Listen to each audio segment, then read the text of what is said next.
мавсими нави премьер-лига рӯзҳои наздик оғоз мешавад. Мо мебинем ки чӣ моро соли оянда интизор аст. аслан тағйирот дар қоидаҳои бозӣ шудааст ки аввалинаш ин қоидаҳои офсайд мебошад.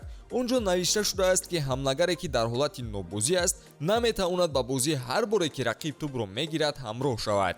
ин маънои онро дорад ки бозингар то ҳол метавонад дар офсайд монад пеш аз оне ки партофт сӯяш шавад. аслан ин қоида соли гузашта ҳам амал мекард, аммо тобистони имсол қонунан қабул карда шуд. мақсад беҳтар сохтани бозӣ асту ҳимоятгаронро аз гапу чапи зиёдатӣ эмин нигоҳ доштан аст. қоидаи дигари офсайдеро ки шумо дар расонаҳо мебинед, бозингар то охирин сантиметр дар бозӣ шуморида мешавад дар ҳолате ки рақиб аз ӯ ҷудо нашуда бошад ва премьер-лига ҳоло амалӣ намешавад. фифа ин қоидаро сараввал дар дигар лигаҳо санҷида мебарояд ва баъд дар топ лигаҳо амалӣ мекунад. агар шумо фикр кунед ки бозингарон аз ин хушҳол мешаванд, пас шумо қоидаи дигарро надидаед. бори нахуст дар таърих премьер-лига таътили зимистона мегузаронад. давоми солҳои дароз сармураббиёну бозингарон графики пур аз бозиҳо дар зимистон доштанд, бахусус нисбат ба ҳамкоронашон аз дигар лигаҳо. дастаҳои англисие ки ба мусобиқаҳои аврупоӣ мебароянд дар 4 чемпионат рақобат мекунанд. ҳамкасбонашон аз испания, олмон ва фаронса бошад дар 3 чемпионат. илова бар ин бозингарон аз дигар лигаҳо истироҳат мегузаронанд, вале дар англия ин роҳатиро ба бозингарон намедиҳанд. ин қоида имсол иваз карда мешавад. байни моҳҳои январ ва феврали соли 2024 премьер-лига 2 ҳафта ба таътил меравад ки бозингарону мураббиён дар миёнаи мавсим ҳам истироҳат кунанд. менеҷерони дастаҳо орзуи ин рӯзро доштанд ва боварӣ дорем ки акнун хушҳол мешаванд. дӯстон, агар шумо ба тамошои футбол ва дигар навъи варзиш шавқ дошта бошед, агар шумо хоҳед ки тамошои бозиҳо бароятон боз ҳам ҷолибтар гузарад, пас ҳатман аз хизматрасониҳои ширкати 1x истифода баред. дар 1x регистратсия осон ва пардохт аз тамоми гӯшаи канори дунё, вале муҳимтар аз он бонус то $100 дар аввалин пардохт бо промокоди таҷфут. силкаи зарурӣ дар комментария. ба ҳама муваффақият.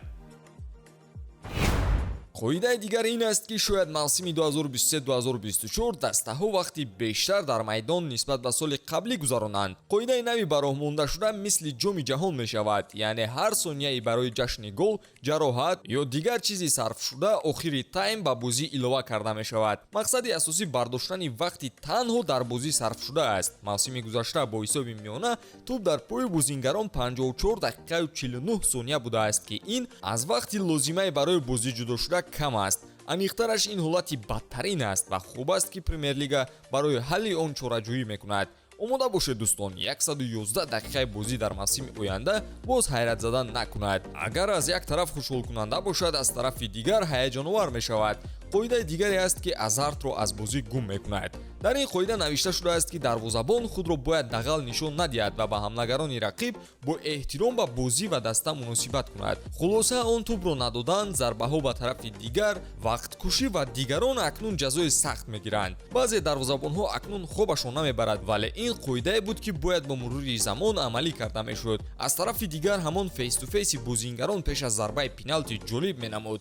бечора дарвозабонҳо ҳамеша жертва мешаванд. то ин дам онҳо бояд ки аз хат берун намешуданду иҷозаи ҷаҳиш надоштанд, дар ҳоле ки рақиб давидаву парида ба вақткушӣ даст мезад. таъсири рӯҳӣ албатта ки ин ҷо эҳсос мешавад, аммо бозӣ аст.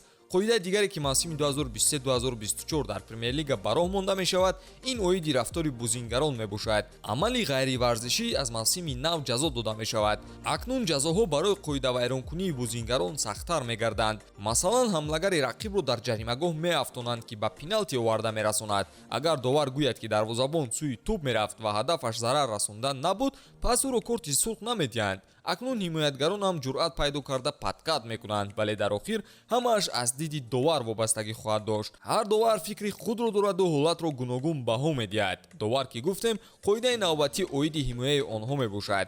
дар мавсими оянда танҳо як нафар аз дастаҳо ҳуқуқи дар рӯбарӯи довар истоданро дорад. ба ҷузи ин технологияи нав қарори доваронро тафтиш карда мебарояд. ҳадафи ин бошад даст назадан ба иштибоҳҳо ва гуфтори қабеҳ аз ҷониби намояндагони даста дар мавсимҳои гузаштаро кам кардан аст. қоидаи охирин бошад иҷозат медиҳад ки ба суд барои рафтори бади мухлисон дастаҳо шикоят кунанд. Мухлисон бешубҳа қисми бузурги бозӣ ҳастанд ва бояд ки намунавӣ рафтор кунанд. Вақтҳои охир ба расизм даст задану зарар расонидан ба бозингаронро мо шоҳид шуда будем. Акнун барои ин амалҳо даста ҳаққи иштирок дар варзишгоҳи хонагиашро аз даст медиҳад ва мухлисонам ба тамошои дастаашон омадан наметавонанд. кадом қоида ба шумо писанд омад? Дар комментария қайд кунед ва навори ҷадидро мунтазир бошед. хайр дӯстон.